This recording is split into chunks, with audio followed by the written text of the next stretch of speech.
Welcome back. I know it's been a while since I've seen you. The last time you were here, I remember that you mentioned you were having some trouble sleeping. So what I was thinking is that today we could learn a lullaby.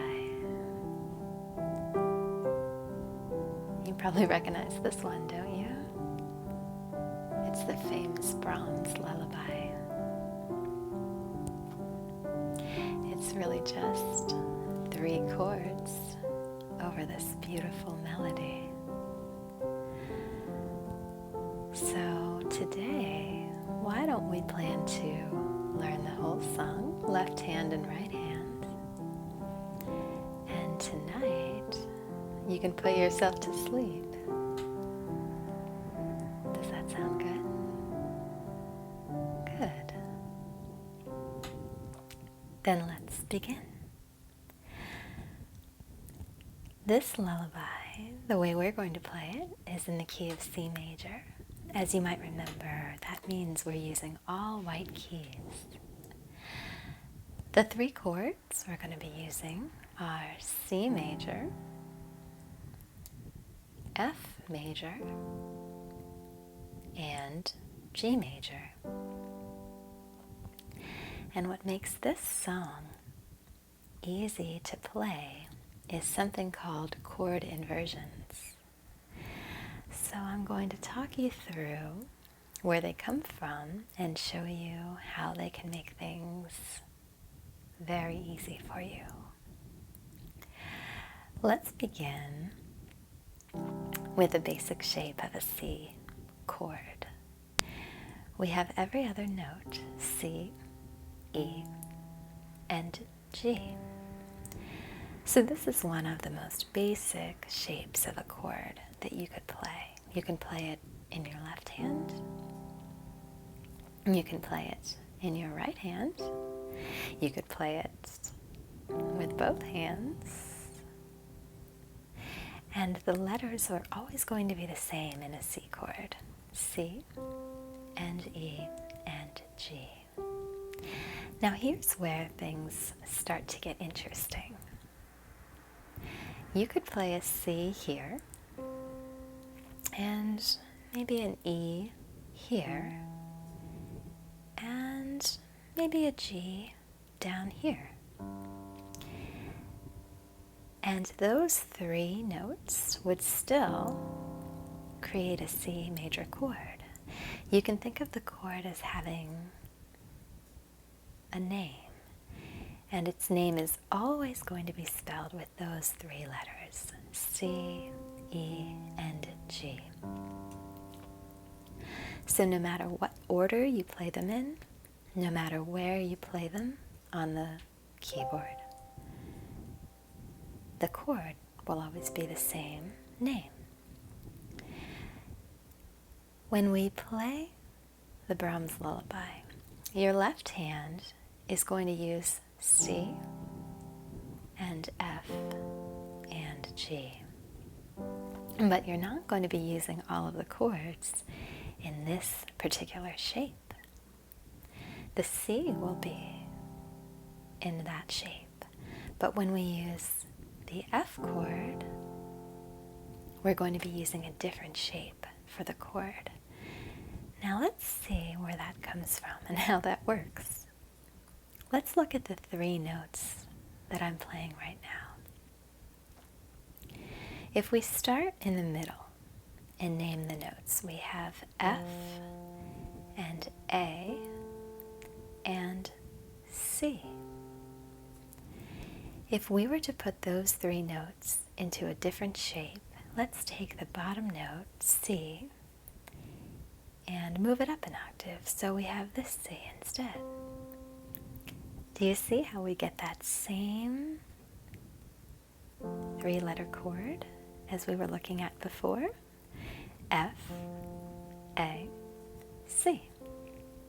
That's our F major chord. What we're doing when we put the C on the bottom is changing the shape of the chord, but we're not changing the name of the chord. So to go from C major to F major only involves moving 2 notes. Let's watch that again. C major to F major only involves 2 notes. That is a little easier to play than C major to F major, where we have to move our entire hand up, right? So it's a trick that you can use to change harmony in a more simple way. So just remember for now these 2 shapes. Every other note, and then take the top 2 notes and move them up 1 key. Keep the C on the bottom the same, and that's your F chord. Let's look at the 3rd chord that we need.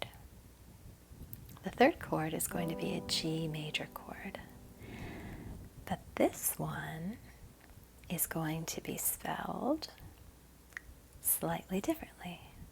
Let's keep the G on the bottom. Let's move the D down an octave, and let's also move the B down an octave. So here we have the 3 notes of a G major chord.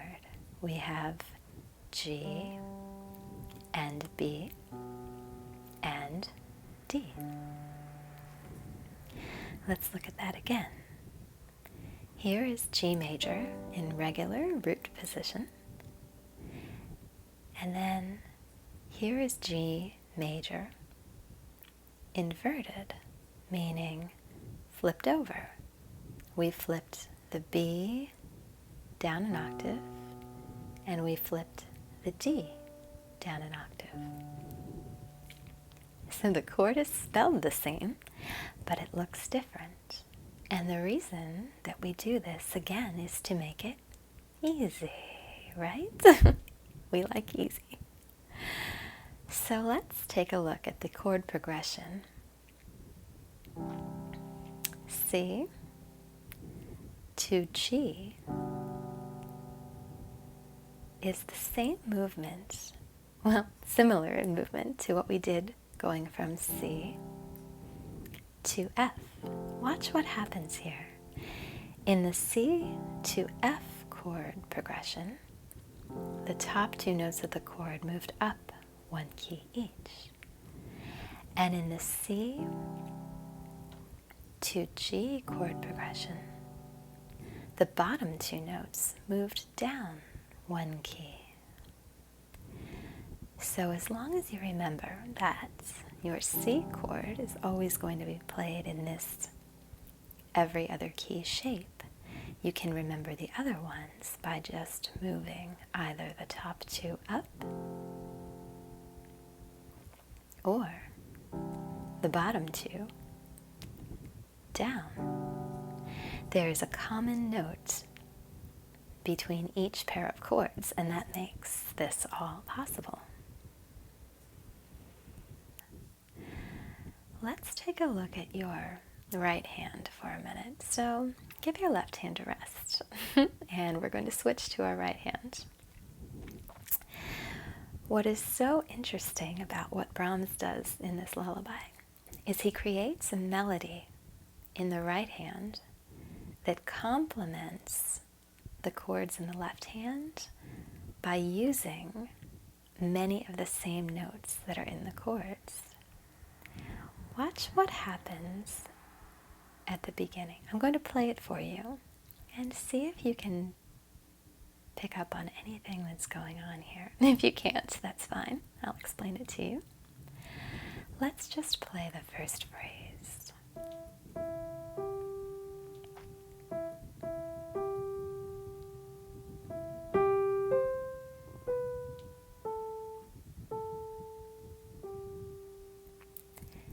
So beautiful and so simple, right? What I want you to notice is that he's using the same concept of inversions that we just talked about in our left hand. Let's start with a C chord in the right hand. What are the three notes that you're using? C, E, and G. Now, let's do what we did with the left hand chords. Let's put the C on top. Bring it up an octave, and we'll switch the shape so your fingers lie nicely in this position. Now remember, we said this is still a C chord, right? Because we have a C and an E and a G. If you start in this chord position, you can play the entire first phrase by using a lot of these notes. Watch this.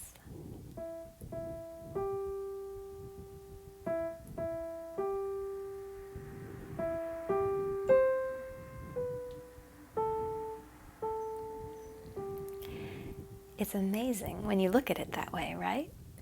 All it is a C chord and a rhythm. Goes all the way up to the top of the chord, then walks down and ends on a G. Now what's so interesting about this is that it's the common note between a C chord and a G chord. What? Watch. So a C chord has a G in it, and a G chord has a G in it. And here's where the magic happens with the chord progression. So I'm going to play from the beginning, and I want you to watch what happens on the last two notes of the melody of the first phrase. Watch what happens in my left hand.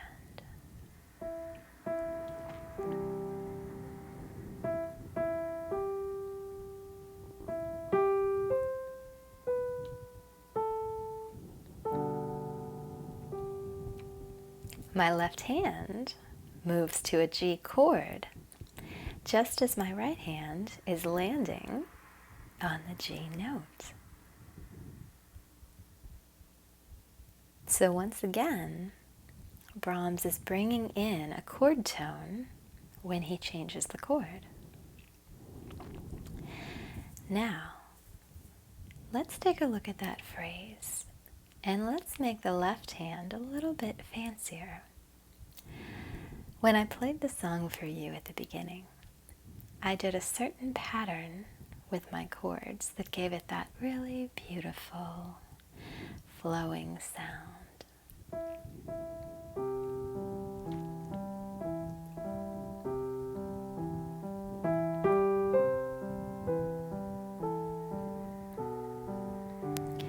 So what I'm doing is just a very basic back and forth pattern. We're starting on the bottom, up to the top, to the middle, back to the top, to the middle again, and back to the top.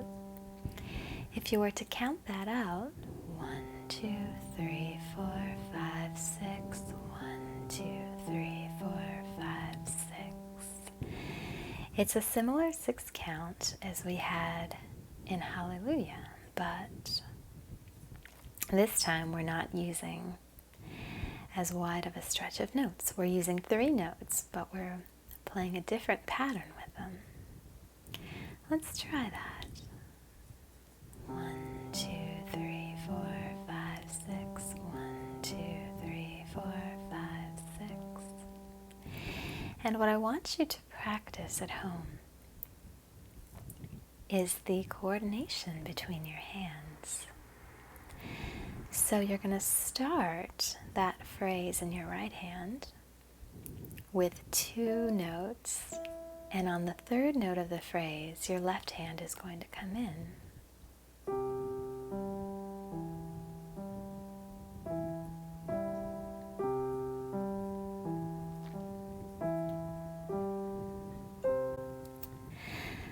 Let's watch what Brahms does one more time so you can practice it at home.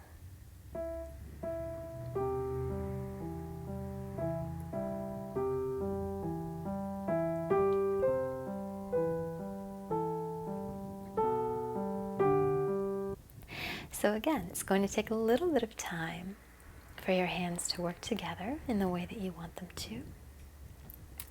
But now that you know the concepts and the way that the song is composed, I think you're going to have a great base from which to work.